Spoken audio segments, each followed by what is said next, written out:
তোমরা কেমন আছো? আজকে হচ্ছে আমার বৌদির বউ ভাত। আমার দাদা হচ্ছে আর এখন বিয়ে করেছে। তোমরা তো জানি পার্ট 2 দেখার জন্য তোমরা কতটাই বা এক্সাইটেড ছিল। ও বাবারে, ওখানে কি একটা বড় ছায়া দেখা যাচ্ছে। ও মা, দেখা যাচ্ছে, এটা মনে একটা বাঘ। ওরে বাবারে, আমি পালাই। আরে কি রে স্বর্ণা, স্বর্ণা, পালালি কেন? ওই দেখ দাদা, একটা বাঘ দেখো দাদা। বাঘ দেখে আবার কেই বা পালায়। এই শোন, বৌদিকে রেডি করে। আচ্ছা দাদা, ঠিক আছে যা। বৌদি, সুন্দর করে শাড়িটা পরিয়ে দেই দেখি। মালাটা খুলো কালকে। না গো বোন, মালাটা পরলে ভালো লাগে। আচ্ছা ঠিক আছে, টিপ দিয়ে দেই। মিষ্টি রাখছি দাদা। ও দাদা, কি হয়েছে রে? বৌদিকে আরেকবার সিঁদুর পরিয়ে দাও। আচ্ছা ঠিক আছে, ঠিক আছে, পরিয়ে দিয়েছি। ওরে বাবারে, একটা বাঘ আসছে, আমি পালাই। কি ব্যাপার, পালালে কেন? বাঘ আসছে যে। আর এটা বাঘ না, দেখি তো। ওরে বাবারে, পলা রে, এই বোন পলা।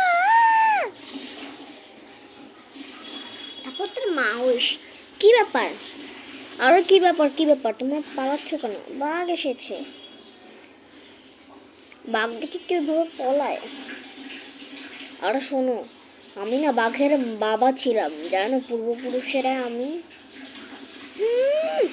তুমি কতটা বাঘের বাবা ছিলে সেটা আমি ভালো করেই বুঝতে পেরেছি। যাও তো এখান থেকে, ফালতু কথা বলো না।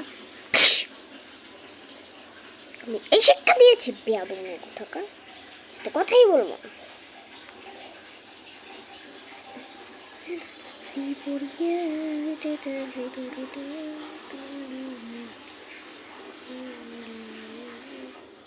গাইস দেখো, আমার চুলগুলো এত বড় হওয়ার কারণ সবাই জিজ্ঞাসা করছিল। আমি ইউজ করি আলটিমেট। তোমরা সুখী হও, খুব ভালো থেকো।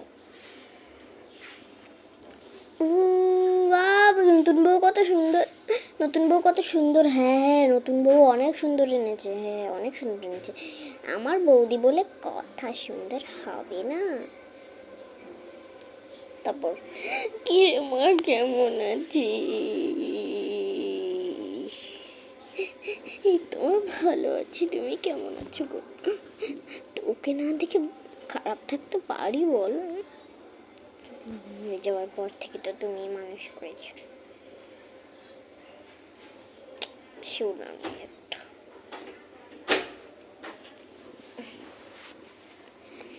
চল আজকে বাপের বাড়ি চল। না মা। কেন? না মা, এখানে এসেছি, এখানেই থাকবো সারা জীবন। কি বলছিস সেটা বল। একবারও যাবি না? যাবো, তোমার জামাইকে নিয়ে। আজকেই তোকে যেতে হবে। ঠিক আছে, এখন আমি যাবো। ঠিক আছে, আমিও যাবো। ঠিক আছে চলো। তারপরে তোরা বাপের বাড়ি গেল।